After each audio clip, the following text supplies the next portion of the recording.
Est-ce que tu connais le concept de l'heure dorée? Nous sommes à la capsule 31 sur mon défi de 90 petites vidéos en 90 jours.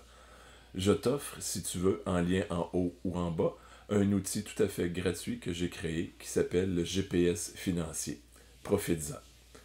Le concept de l'heure dorée est plus sur le côté, normalement, sur la gestion du temps, où est-ce qu'on détermine dans la semaine, que ce soit le vendredi après-midi, le dimanche soir, pour ma part c'est le dimanche soir, que je prends 1 heure à peu près, et que je fais un topo sur ce qui s'est passé dans la semaine qui vient de passer, et que je planifie pour la prochaine semaine par rapport à mes objectifs et où j'en suis à l'intérieur de ça. Mais en finance, ça peut être extrêmement pertinent de se créer ce genre de concept-là. Est-ce nécessaire que ce soit tous les semaines? Peut-être pas. Une fois par mois, une fois par trimestre, minimalement une fois à l'année pour vérifier notre situation financière. Je te pose quelques questions et tu vas comprendre peut-être le sens de ce concept-là de l'heure dorée. C'est quand que tu t'es assis pour regarder ta valeur financière? Est-ce que tu l'as déjà fait? Sinon, ce serait peut-être le temps de mettre une petite plage dans ton agenda. Je parlais d'agenda électronique et papier dans la capsule précédente. Ce serait le temps de mettre une petite plage. Peut-être, on est dimanche, justement ce soir, ou prochain dimanche, prochain vendredi après-midi, et de dire, ben, je suis rendu où dans mes finances? Autre question, c'est quand que tu as pris du temps pour écrire tes objectifs financiers? Difficile d'atteindre une meilleure situation financière si on ne l'a pas mis en objectif. Et séparé, là, on en parlera un petit peu dans d'autres capsules, là, comment créer des objectifs.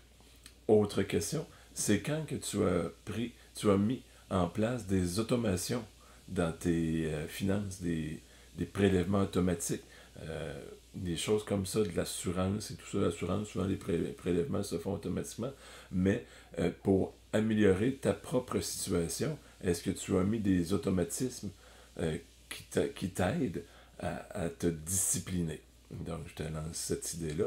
Et peut-être une dernière question, c'est quand que tu as réalisé qu'il te manque certaines informations pour améliorer tes finances. Hein? On peut rester dans un cocon et dire oh, côté négatif, je suis né pour un petit pain, ça va pas bien, mes parents m'ont pas transmis cette information-là, qui est vraiment, à mes yeux, très affreux. Là. Moi, je pense avoir acquis à cette chose et je le transmets à mes enfants. Donc, c'est quand que tu vas penser à ça, dire, ben, qu'est-ce qui me manquerait pour améliorer mes finances? Est-ce que j'ai besoin d'une nouvelle source de revenus? Est-ce que j'ai besoin de faire, apprendre à faire un bon budget pour équilibrer mes choses, pour que j'arrive à la fin des semaines ou du mois, puis que je ne sois pas là en train de manquer d'air parce que j'ai pas assez de sous. Donc, c'est toutes des petites questions qui peuvent être mises sur papier, qu'on peut se poser une fois, comme je disais, minimalement une fois par année, mais idéalement, là, une fois par mois. Et l'extra, le bonus, ce serait une fois par semaine de juste vérifier, ben, est-ce que j'ai mis en place, est-ce que j'ai suivi mon plan de match par rapport à mes finances pour les améliorer.